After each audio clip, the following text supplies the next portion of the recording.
A partir del año 2000, España sufrió una avalancha de inmigrantes que llegaron a superar las 39.000 personas en 2006. Esta situación terminó cuando el gobierno de Rodríguez Zapatero firmó el Plan África 2006-2008, que ha venido siendo prorrogado hasta la fecha por los distintos gobiernos que le han sucedido, y que consistía en aportar fondos para la ayuda al desarrollo y la condonación de gran parte de la deuda pública a los países de los que eran originarias estas personas, a cambio de que éstos aceptaran la devolución por España de sus ciudadanos en situación irregular. De esta forma, la llegada de ilegales a nuestro territorio fue descendiendo hasta situarse en las 3.000 o 4.000 personas anuales. Sin embargo, en 2015 se observa una escalada de estas cifras hasta llegar a los 64.000 en 2018 y situándose a 13 de agosto de 2019 en 18.000 personas. Por ese motivo, parece oportuno recordar las distintas situaciones en las que se puede encontrar un extranjero en España. En primer lugar, están los que tienen un permiso de estancia, válido por 90 días, y situación en las que se encuentra cualquier turista ajeno a la Unión Europea. En segundo lugar, tenemos precisamente a los ciudadanos de la Unión Europea que tienen derecho a circular libremente por cualquiera de los países que la componen.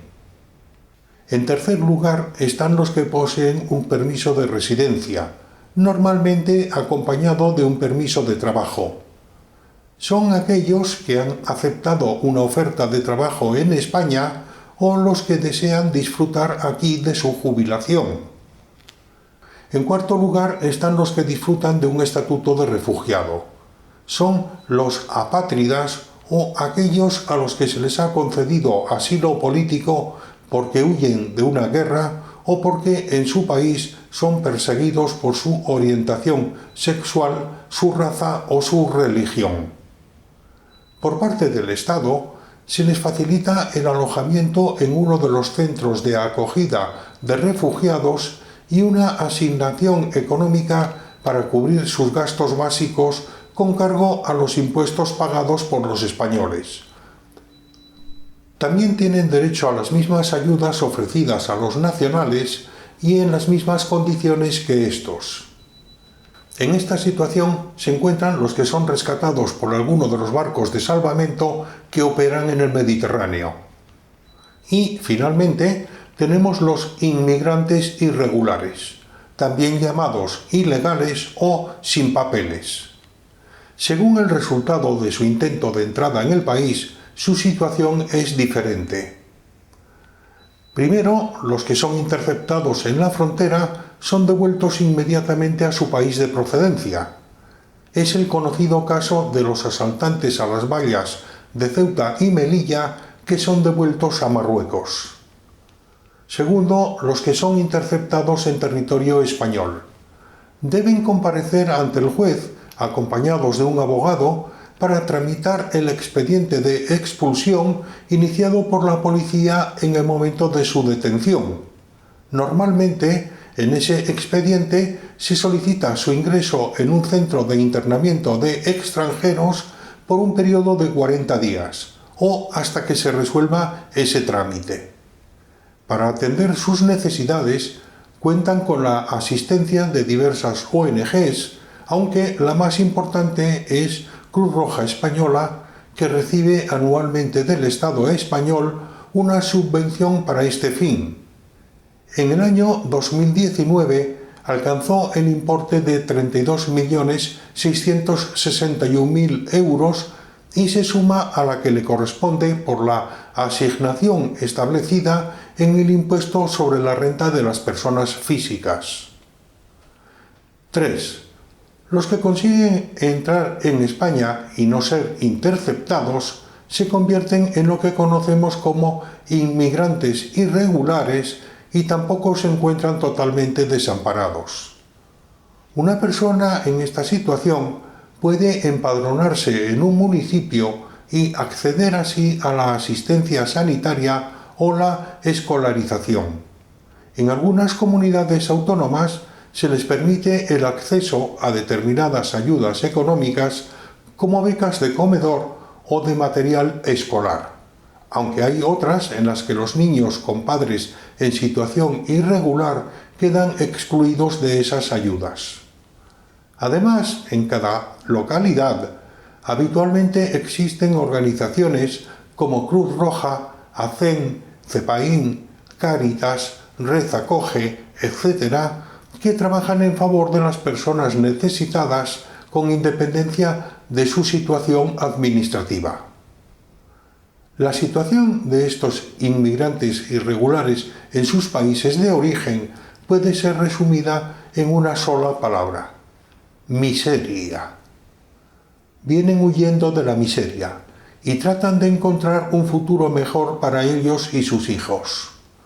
La Quinta Conferencia Episcopal Latinoamericana, celebrada en 2007 en la ciudad de Aparecida, en Brasil, los define así: comunidades indígenas donde mayormente las mujeres son socialmente excluidas, los jóvenes no reciben una adecuada educación, los varones están desempleados, los niños son sometidos a la prostitución infantil y los drogodependientes no encuentran ayuda.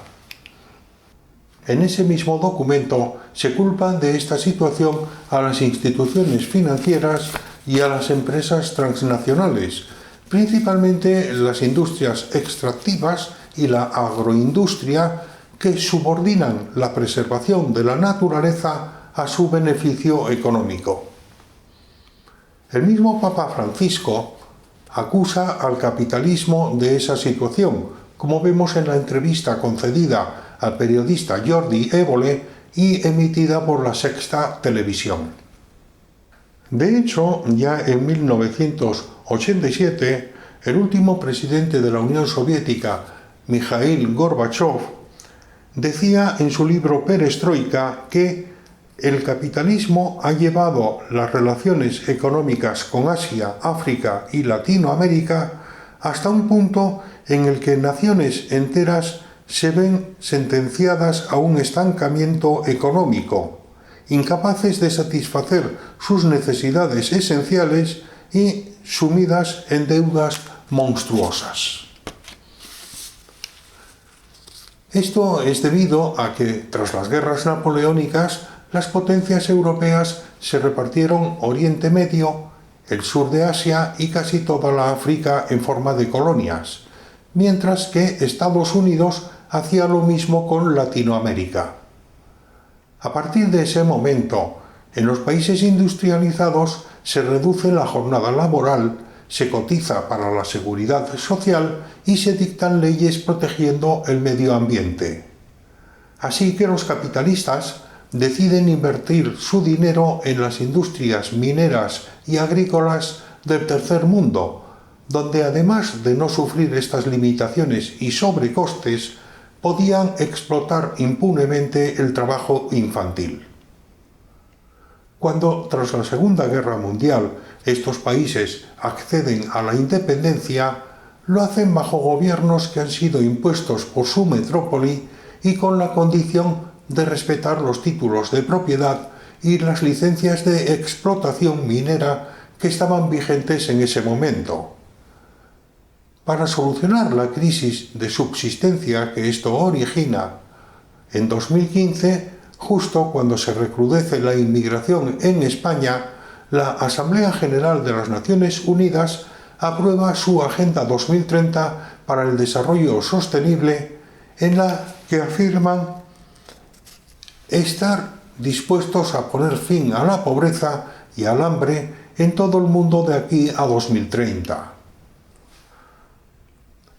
Desarrollando los objetivos de esta Agenda 2030, en diciembre de 2018, hace menos de un año, se celebra en Marruecos una conferencia intergubernamental encargada de aprobar el Pacto Mundial para la Migración Segura, Ordenada y Regular, que es aprobado por España junto con otros 150 países, aunque no por Italia o Estados Unidos. Entre los objetivos acordados, el número 15 se refiere a proporcionar a los migrantes el acceso a los servicios básicos, para lo que van a recurrir, entre otras, a las siguientes acciones. Primero, promulgar leyes y adoptar medidas para garantizar que en la prestación de servicios no se discrimine a los inmigrantes por su raza, color, sexo, idioma, religión, opinión política o de otra índole, origen nacional o social, posición económica, nacimiento, discapacidad u otros motivos. Obsérvese que con esta cláusula desaparece la distinción administrativa entre migrantes regulares e irregulares. Y además deciden establecer y fortalecer puntos locales de prestación de servicios integrales y fácilmente accesibles que incluyan a los migrantes y ofrezcan información pertinente sobre los servicios básicos con perspectiva de género, teniendo en cuenta la discapacidad y con perspectiva infantil, y facilitar el acceso a ellos sin riesgo. Esto quiere decir que se les debe facilitar acceso al abastecimiento de agua potable y alcantarillado, el alumbrado público, la energía eléctrica, la recogida de basuras, la seguridad pública, la asistencia médica, la educación, el transporte público y un mercado donde puedan disponer de productos alimenticios y demás artículos de primera necesidad. La propuesta del Gobierno para financiar estos servicios básicos la encontramos en la propuesta electoral presentada por el Partido Socialista en las elecciones de 2016 y consiste en la implantación de un ingreso mínimo vital, que es la creación de una prestación dirigida a favorecer a los hogares sin ingresos y en situación de necesidad por el simple hecho de vivir en España.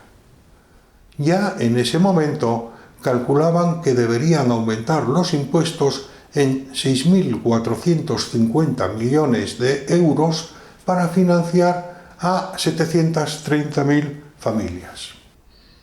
Repiten su propuesta en su proyecto para las elecciones de 2019, donde podemos leer en la página 57 lo siguiente: garantizaremos como derechos fundamentales en la Constitución los derechos sociales básicos de las personas, como los derechos a la protección de la salud y a la protección por la seguridad social ante situaciones de necesidad previstas en la ley, incluyendo el reconocimiento del derecho a una renta o ingreso mínimo vital ante situaciones de carencia efectiva para el mantenimiento de una vida digna.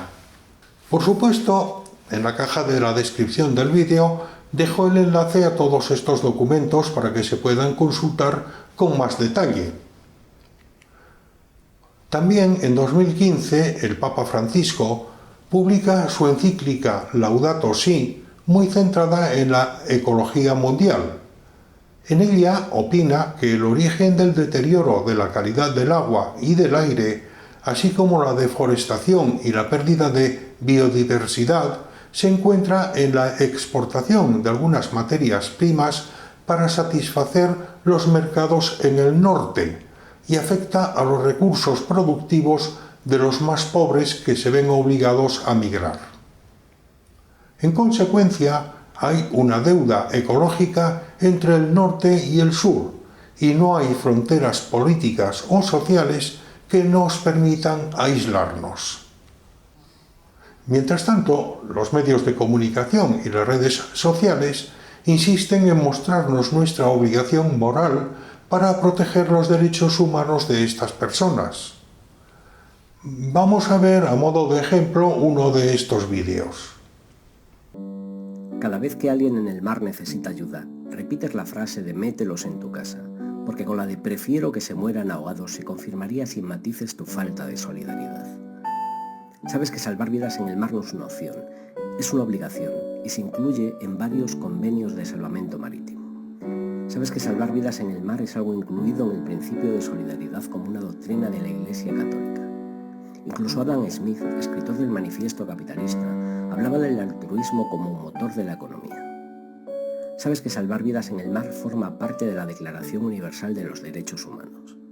Sabes que los derechos humanos están vigentes en las fronteras, en los mares y en todo el planeta y nos hacen mejorar como personas y como humanidad.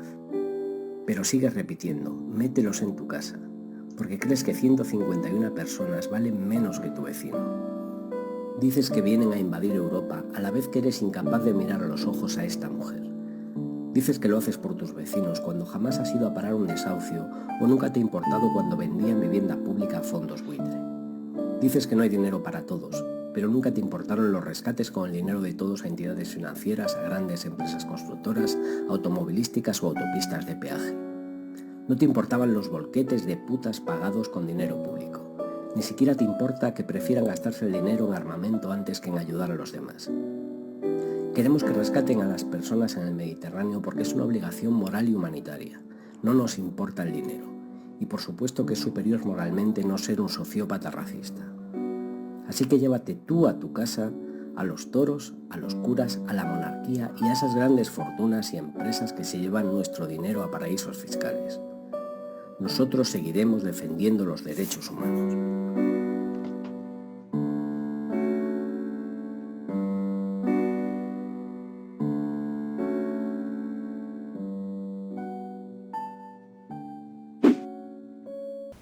Quien no apoya que se salve a los inmigrantes que se recogen del mar y se les acoja en nuestro país es un sociópata racista que prefiere que mueran ahogados y gastar ese dinero en putas, según dicen.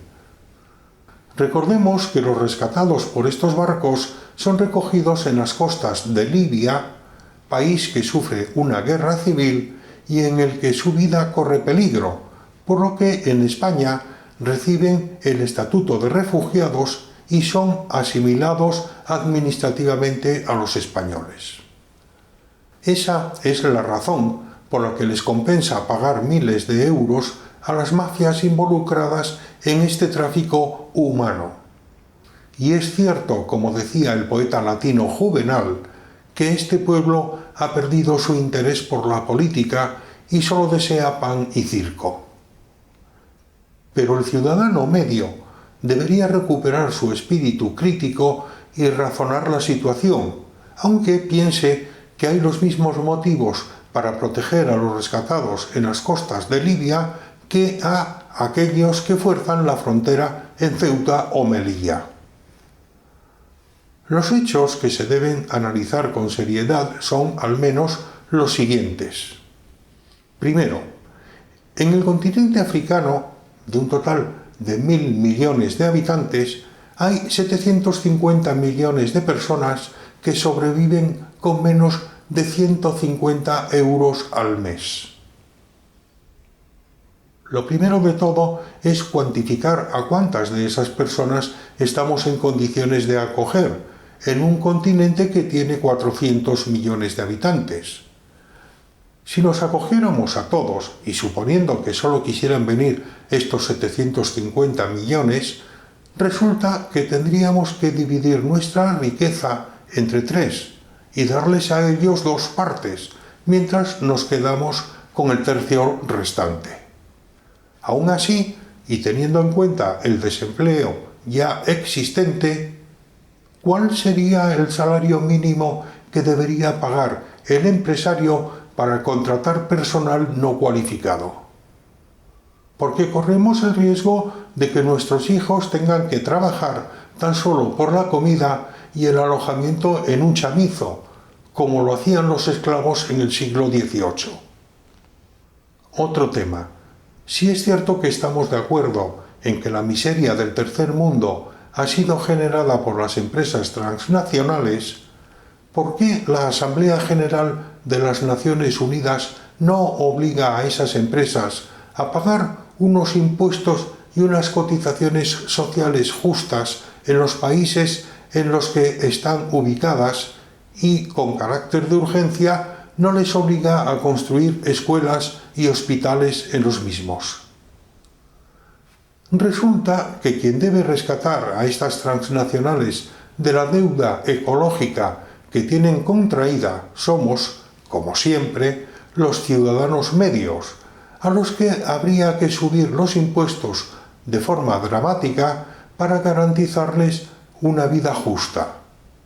Y, finalmente, no olvidemos que, además de África, los países de Latinoamérica nos están observando. Si debemos poner un límite al número de los que podemos acoger, además de aquellos que han aceptado un trabajo en nuestro país o los que son reconocidos como refugiados, debemos debatirlo ahora y, si es preciso, retirar nuestra firma del Pacto Mundial para la Migración, porque lo que está en juego es el futuro de nuestros hijos. Y eso deben debatirlo los españoles en libertad, con información seria y sin ser sometidos a demagogia. Si les ha gustado el vídeo, por favor, compártanlo. Gracias.